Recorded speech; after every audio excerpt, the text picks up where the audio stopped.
Hello and welcome everybody. This is Joe from Startuprad.io. This time we have a very special interview because we are right now here in the City University of New York at the journalism school. And I do have Christian with me who does on a regular basis the startup news together with me.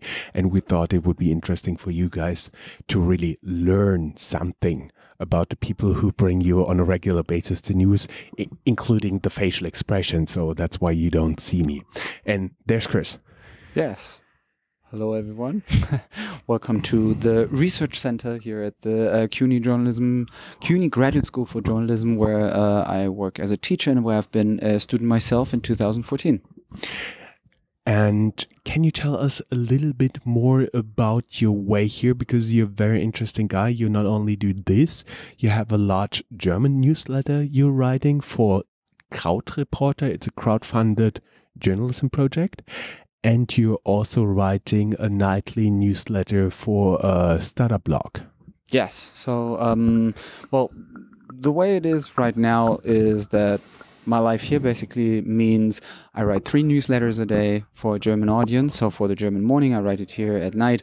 And I work as a freelance journalist here who has a couple of steady gigs all around. So I don't shop around every story I do. I write.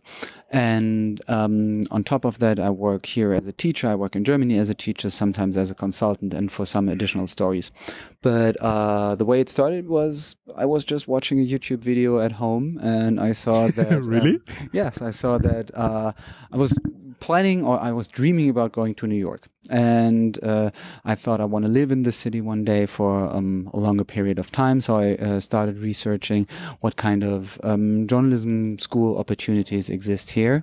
And basically in New York, you have 3 big journalism schools, Columbia, New York University, NYU, and you have CUNY. And when I clicked on CUNY, I also saw that they have a program here in entrepreneurial journalism trying to bring together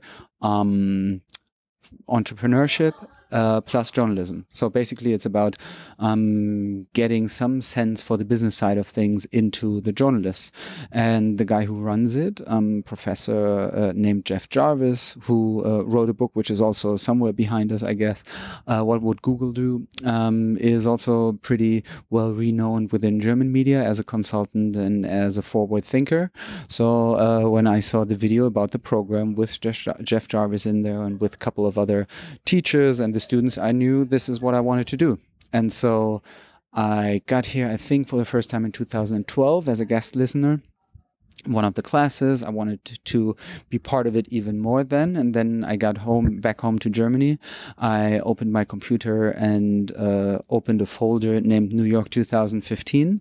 And I put all my thoughts in there, how I can make it work here. And then I thought, you know what, screw this and let's make it 2014. And so I moved here 2014 and now this is where we are, 4.5 years later. That sounds pretty cool. And actually, we got to tell our viewers here, we actually did collaborate on the startup news for quite some time before we met. I do believe it was back in 2015 when we've been here, my wife and I, for Thanksgiving. And that's where actually we met for the first time at all. I think we've been working together for more than a year on the regular startup news. Yeah. Yeah, that seems about right. And then, I mean, the new reality of things, maybe. You first found the German podcast, and then you talked to me, and we realized I do English podcasts, and your impression from the United States, especially since you're doing such a lot of newsletters, you keep track of all recent events and all of this stuff, that really helps the people to understand what we're actually doing there. Yeah, I think also it's sometimes interesting to see what different perspectives people have, and especially what the Americans think about the German market, and whether some topics here are as important as they are in Germany. Or, for example, when we see what kind of trends from the US trickle down to the German market, like the food deliveries or the mattresses. The mattresses, all the mattresses. Your most favorite topic, right? Yes. It is. I have a Casper mattress myself. This is not sponsored by Casper. And I also now have a couch that I bought on the internet. I have a backpack I got from an Instagram. I'm a total victim for all things. Like, if you really want to target me, then it's very easy to get me to buy something online. That is pretty nice. And we also tell our viewers and listeners now we're working on doing like a video hangout on a regular basis. So moving our startup news from audio only to video. And we hope we're going to accomplish this during this year. And admittedly, I then have to dress a little bit more appropriately for the startup news. Well, I have the hoodie. So yeah, you have the... You're good. You're good. Don't worry. Very soon I'll have the same haircut, because the more I work, the more I run Startup Radio as a side project, the fewer hairs I have left. So I read, when it starts here like a monk, then it's stress. When it's everywhere, then it's genetic. So you decide where it started for you. Definitely stress. I'm not gonna say more about it since my wife is in reach behind me. And how do you see the view of the German startup scene here now, especially in New York? Because we've been just downtown a few days ago and talked to the German Accelerator program. It's like a handful of startups, a handful of people. They are trying to make a dent, but I don't think it's known all over the tri-state area or even all over the United States that they are there. So most of the time, people just know Rocket Internet and Berlin, and that's about it. Yeah, I still think it has a lot of catching up to do. And I still think that one of the impressions of the German market definitely is that it's still a bit underfunded, maybe. Definitely more people are talking about Israel and the startup scene there as being probably the most prominent example from like Europe / the region. And yeah, I think Germany is known for the industries that Germany is known for in general. So the engineering, the cars, maybe fintech coming up.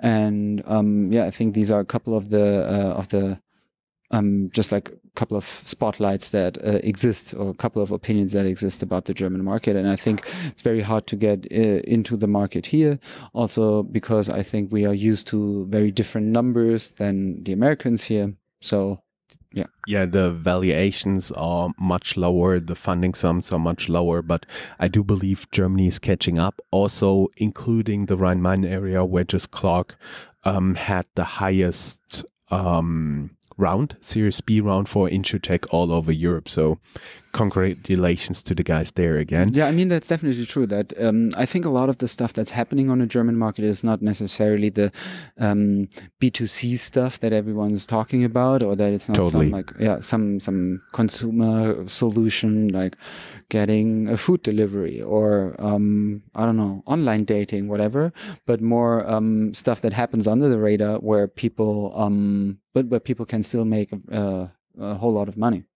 Probably just not as sexy sometimes, but I mean, again, that's probably something about German entrepreneurship in general, or German company culture in general. And you're an insider on that. You worked in big manufacturing companies down in Stuttgart. For everybody who's not from Germany, that's the area where Bosch, Porsche, and Mercedes is headquartered. And you've also been to you're originally raised in northern Hessen. So basically, you've seen the country all over.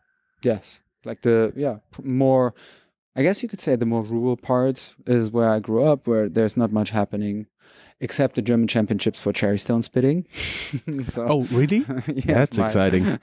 That's also, I mean, it's a very long... Did you participate? It's a very long, I'm very bad at it, but it's a very long side note because it also kind of got me here.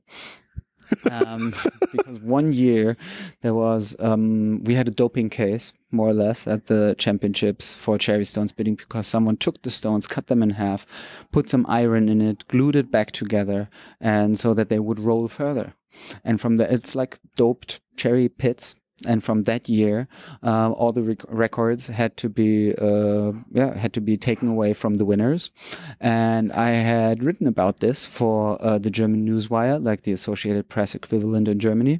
And the regional correspondent from the region where I was from then went on to become the regional correspondent from New York. So when I moved here, I could tell him, I want to work for you as a freelancer. By the way, I'm the guy from the cherry stone spitting. And he said, yeah, sure, I remember you. And so, yeah, it's like 5% of what got me here.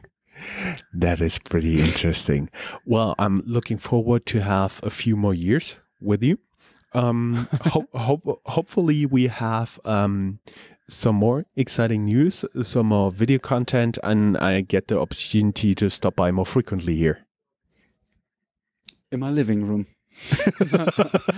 Let's do this. Bye-bye. My pleasure. Thank you.